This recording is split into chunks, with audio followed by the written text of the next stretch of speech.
खिचड़ी जो है वो बहुत लाइट सी ही अच्छी लगती है। ठीक है, ये देखें 2-3 मिनट तक हम इस मसाले को अच्छी तरह भूनेंगे पानी डालने के बाद।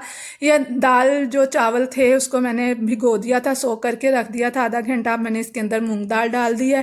पहले मूंग दाल डालेंगे और इसको अच्छी तरह से भूनेंगे ताकि जो दाल की एक मखसूस सी खुशबू होती है, स्मेल होती है, वो ख़त्म हो जाए और मसाला जात की जो खुशबू है, मसाले की जो खुशबू है वो दाल के अंदर मिक्सअप हो जाए, रच बस जाए। ठीक है, दाल को जब भी बनाना हो 2-3 मिनट तक लाजमी मसाले के अंदर भूना करें।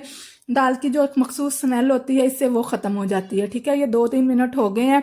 अब जिस कप से मैंने चावल मैयर किए थे, 2 कप मैंने वो चावल लिए थे, उसी कप से पानी मैयर करके 4 कप मैंने पानी शामिल कर दिया है।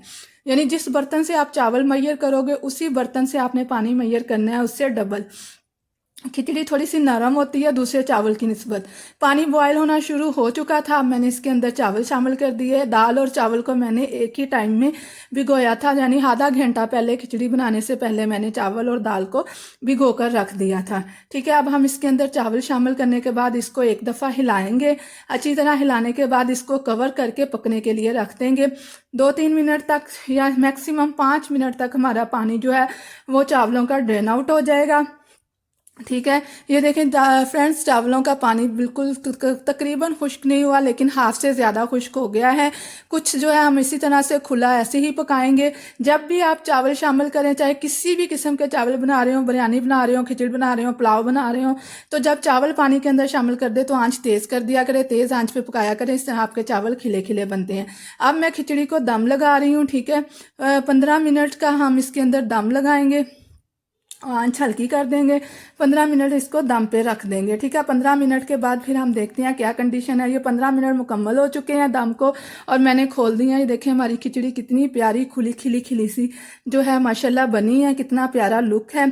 अब मैं इसको डिश आउट कर रही हूँ। है बहुत सिंपल सी डिश, बहुत आसान, हर घर में बनती है, लेकिन बहुत मज़े की लगती है। शाम को, स्पेशली रात को, लाइट वेट होती है खाने में, और रात को लाजमी खाना बनाना चाहिए। समटाइम घर में कुछ नहीं होता, समझ नहीं आती क्या बनाएं, तो चावल दाल हर घर में तकरीबन अवेलेबल होते हैं। तो आप ये सादा सी खिचड़ी बनाकर देखें। बिरयानी को छोड़कर किसी दिन ऐसी डिशेस भी बना के खाया करें, बहुत मज़े की लगती है। तो दोस्तों, अगर आपको मेरी रेसिपी पसंद आई है तो प्लीज़ मेरे चैनल को सब्सक्राइब करें, मेरी वीडियो को लाइक करें, कमेंट में बता भी दिया करें कि आपको कैसी लगी है।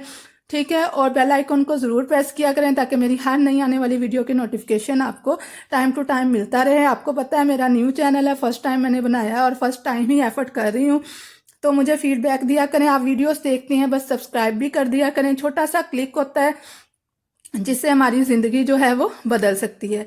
तो खुश रहें, दूसरों को खुश रखें, मुझे भी दुआ में याद रखिएगा। फिर मिलेंगे एक अच्छी सी रेसिपी के साथ या रेमेडी के साथ। तब तक के लिए मुझे इजाज़त दें। अल्लाह हाफिज़।